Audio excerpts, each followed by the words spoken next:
त्यामुळे एक चैतन्य आहे आणि की शेवटी मानवतेचं मंदिर किंवा मन खूप मोठं असण्याचं जे मंदिर आहे ते प्रत्येकानं आपापल्या मनात उभं करायचं आहे असंही स्वामीजींनी महाराष्ट्रातल्या जनतेला आणि आपल्या भक्तांना सांगितलेलं आहे। तिकडे अयोध्येतील राम मंदिराच्या भूमिपूजनाच्या निमित्तानं देशभरात मोठं उत्सवी स्वरूप आहे। या कोरोनाच्या संकट काळात सुद्धा मोठा उत्साह देशवासियांमध्ये आहे। राजधानी नवी दिल्लीतल्या पश्चिम विहार परिसरात आनंदवन इथे महाराष्ट्रातले बहुसंख्य लोक राहतात। या ठिकाणी गेल्या 3 दिवसांपासून राम मंदिराच्या भूमिपूजनाच्या निमित्तानं भजन पूजन कीर्तन दीपोत्सव साजरा होतो आहे। सामाजिक अंतर पाळत दीपोत्सव साजरा करण्यात येतोय। सोसायटीतल्या महिला गेल्या 3 दिवसांपासून भजन कीर्तनात मोठ्या उत्साहाने सहभागी होत आहेत। राम नामाचा जयघोष होत आहे। दिखा दिया, लेकिन जब वो परफेक्ट बनाने बैठेंगे तो आर्किटेक्ट को टाइम लगेगा।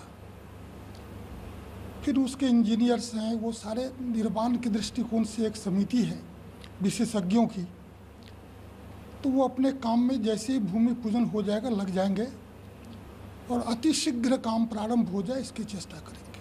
कुछ ऐसा डिस्कशन में आया है कि क्या क्या मेन एलिमेंट्स होने चाहिए जो मंदिर में जो आप विस्तारीकरण कर रहे हैं उसमें वो ज़रूर होने चाहिए, वो ज़रूर डिपिक्ट होने चाहिए। अगर कोई भक्त आता है तो उसे वो छवि ज़रूर दिखनी चाहिए विस्तारीकरण में। देखिए, अभी तक 2 बैठकें हुई है और अभी मूल फोकस हम लोग के मंदिर काम स्टार्ट करने का है, क्योंकि लोगों के मन में प्रबल आकांक्षा है कि मंदिर निर्माण शीघ्र शुरू हो जाए। अब वैश्विक महामारी के कारण से 5-6 महीने समय निकल गए, तो लोगों के मन की जो तीव्रता है वो बढ़ती जा रही है।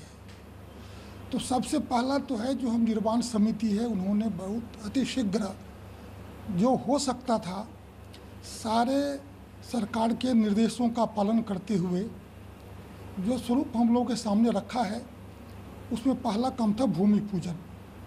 यह जब हो जाएगा तब फिर आर्किटेक्ट उसको फाइनल करेंगे, फिर उनका जो एक्सपर्ट है उससे विचार विमर्श करके फिर काम आगे बढ़ाएंगे। आपने शिलान्यास किया, क्या इमोशंस और फीलिंग थी जब आप वापस अपने घर गए शिलान्यास करके आए? देखिए, इस शिलान्यास के बाद जो एक बहुत बड़ी बात मैं फील किया कि प्रभु राम में ही वो क्षमता है कि 9 लाख वर्ष के बाद आज भी समाज को जोड़ करके समरस भाव से खड़ा कर सकता है। मेरी उस पुस्तक में जो जिक्र आया है, मैं जहाँ का रहने वाला हूँ वहाँ समाज में दूरियाँ बढ़ती जाती थी, खान पान में, उठने बैठने में, और केवल राम से मेरा संपर्क हुआ। मैं शिलान्यास करके गांव में गया तो भारी परिवर्तन देखा।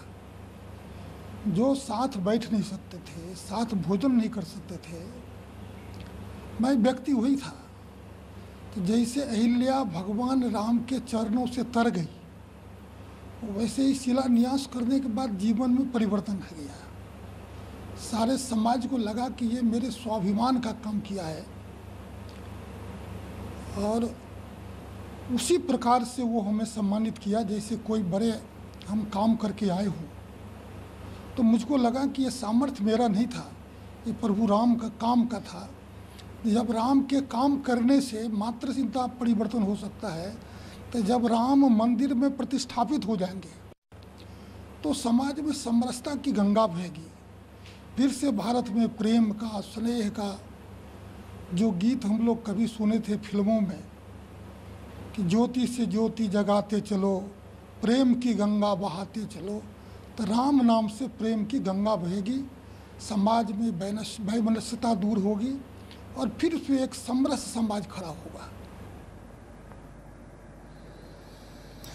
आणि आता दिल्लीमध्ये जाऊयात। भारतीय जनता पक्षाचे राष्ट्रीय उपाध्यक्ष श्याम जाजू यांनी न्यूज 18 लोकमतशी बातचीत केली।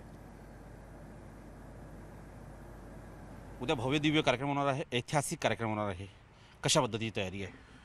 राम मंदिराचा विषय हा कुठल्या एका धर्मापुरता, एका पार्टीपुरता मर्यादित राहिलेला नाही। अयोध्येमध्ये राम मंदिर बनणं ही केवळ एका मंदिराची ॲडिशन नाही आहे, मंदिरांची काही कमी नाही या देशामध्ये, पण संपूर्ण देशाने ज्याच्यासाठी आंदोलन केलं, 500 वर्ष ज्याच्यासाठी भजनाच्या माध्यमातून आंदोलन चाललं, संत महंतांनी त्याच्यासाठी त्याग केला, अशा सर्व लोकांचा मिळून जो लढा होता त्याची परिणती झाली आहे. कोर्टाने डिसिजन दिला आहे, राम मंदिराचा ट्रस्ट तयार झाला आणि आता उद्या त्याचा जीर्णोद्धाराचं पुनर्निर्माणाचं काम सुरू होणार आहे आणि त्याला देशाचे प्रधानमंत्री नरेंद्र मोदीजी जात आहेत. याचा स्वाभाविक उत्साह संपूर्ण देशामध्ये आहे आणि फार भव्य आणि दिव्य असा कार्यक्रम अयोध्येमध्ये होणार आहे. उद्याचा कार्यक्रम या कोरोनाच्या संक्रमण काळामध्ये केवळ अयोध्येपुरता सीमित न राहता सर्व लोक व्हर्च्युअली या कार्यक्रमात सहभाग घेणार आहेत. घराघरामध्ये पूजा अर्चा, आरती, मंदिरामध्ये घंटानाद, अनेक ठिकाणी प्रसादाचं वाटप, अनेक ठिकाणी भंडाऱ्यांचं आयोजन, काही सुंदरकांडच्या पाठचं आयोजन, असं वेगवेगळ्या माध्यमातून जनता याच्यामध्ये सहभागी होती आहे. तिथे येणारी संख्या जरी कमी आणि लिमिटेड असली तरी संकेतांचं ध्यान ठेवून याचे कार्यक्रम संपूर्ण देशात होत आहेत. दिल्लीत तर गल्लोगल्ली याचे कार्यक्रम होणार आहेत. नवी दिल्लीहून व्हिडिओ जर्नलिस्ट गुमीसह प्रशांत इनामदार, न्यूज़ 18 लोकमत. हमने सबसे पहले यहाँ की देवकाली का पूजन किया. 2 देवकालियाँ यहाँ पर है, आप लोगों को पता है, छोटी और बड़ी. ये भगवती सीता जी की कुलदेवी और अयोध्या की ग्राम देवता होने के कारण उनका पूजन और गणपति का हवन पुनः एक बार हम लोगों ने किया.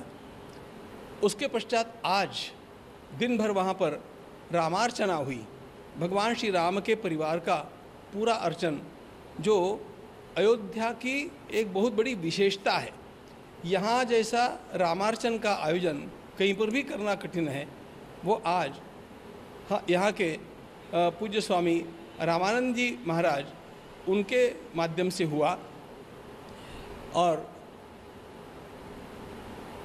वैदिक पंडित जो आए हैं वे काशी से 5 आए हैं, मथुरा जी से आए हैं, दिल्ली से आए हैं और कुल मिलाकर के इस समय यहाँ पर 21 पंडित इन दिनों में कार्यरत है.